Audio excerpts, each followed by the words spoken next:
In April 1815, the people of Sumbawa Island looked up, and the sky was on fire. At first, they thought it was thunder, but then the ground began to tremble, and a sound like distant cannons rolled across the sea. Within hours, Mount Tambora tore itself apart, the most powerful volcanic eruption in recorded human history.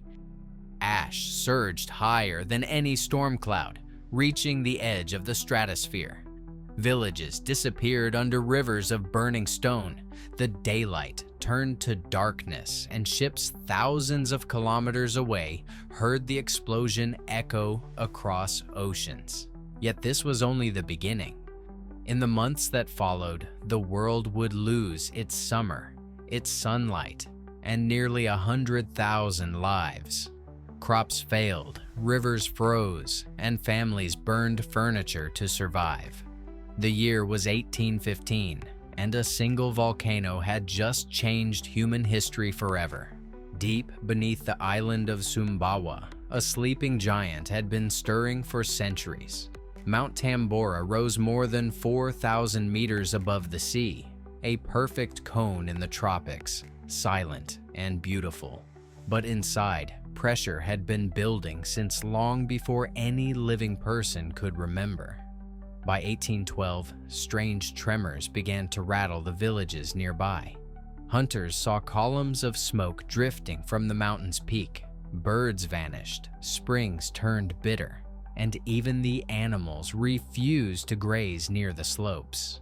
Then, on April 5th, a violent explosion cracked the air, the first warning shot.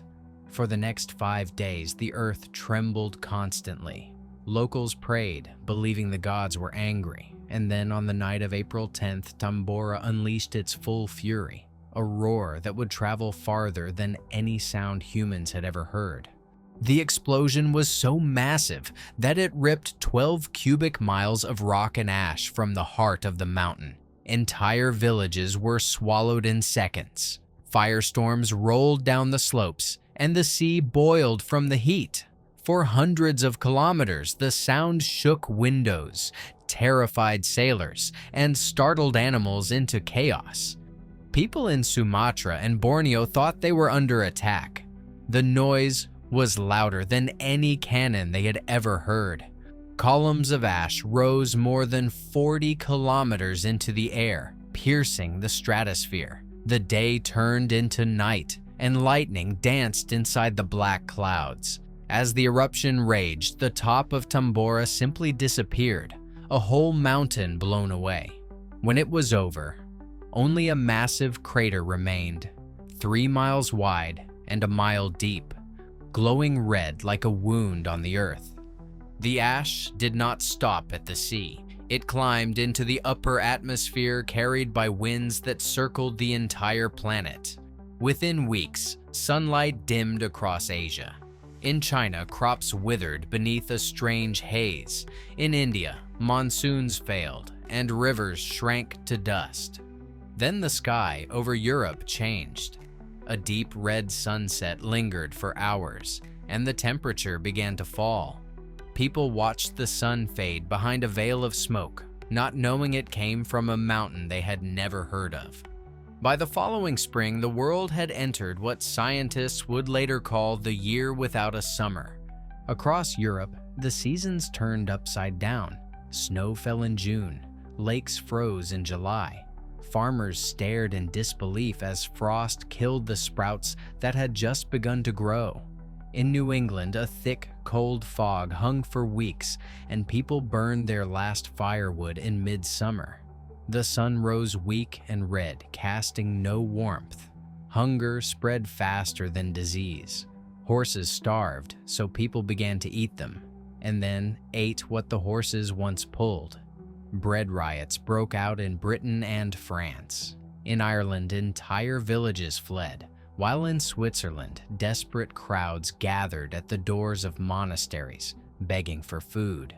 It was as if the entire northern hemisphere had slipped into a silent apocalypse, one that had begun half a world away on the slopes of a forgotten volcano.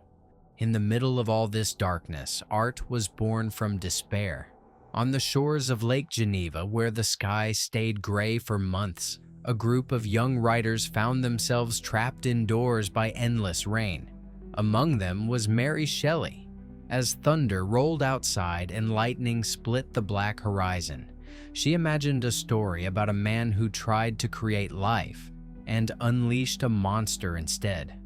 The world's first true science fiction story, Frankenstein, was born not under sunlight, but beneath the shadow of Tambora. Out of ash and fear, imagination found its voice. Tambora had silenced millions of voices, but it also forced humanity to listen to the planet in a way it never had before. Across Europe and America, scientists began to ask new questions. Could a single eruption truly change the world's weather? Their studies of the ash, the skies, and the dimmed sunlight laid the foundations of modern climate science. For the first time, people saw the Earth not as a collection of separate nations, but as one living system, fragile, connected, and easily disturbed. The volcano had spoken, and the message was clear. What happens in one corner of the world can darken the skies of all. Today, scientists still study Tambora's legacy, not just to understand the past, but to predict the future. Modern satellites can now trace the smallest particles drifting through the upper atmosphere, each one a whisper from the Earth's deep interior.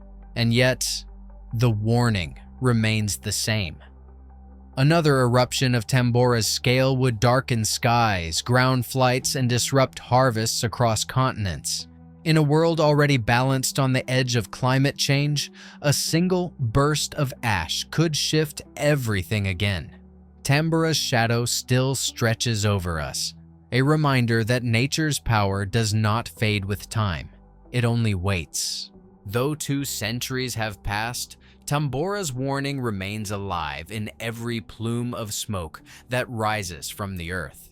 Humanity has learned to measure, to monitor, to prepare, but never to control.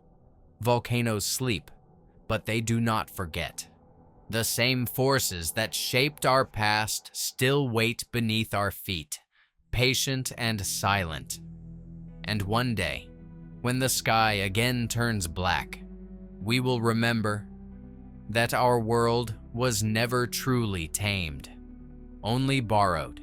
The ash of Tambora still drifts in the ice of Greenland, locked inside each frozen layer like a silent chronicle. It reminds us that history isn't written only by kings or wars, but by mountains, oceans, and storms. The year without a summer wasn't just a tragedy. It was a mirror, showing how fragile life is beneath the vast sky. And maybe when we look at a sunset tinted red, we're still seeing a faint echo of 1815, a whisper from the volcano that once dimmed the world. The earth has always spoken in fire, stone, and silence, but only sometimes do we listen.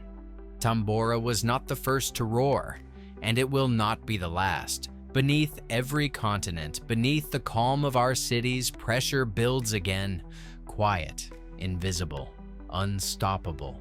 Yet even in that tension lies beauty, a reminder that creation and destruction share the same breath.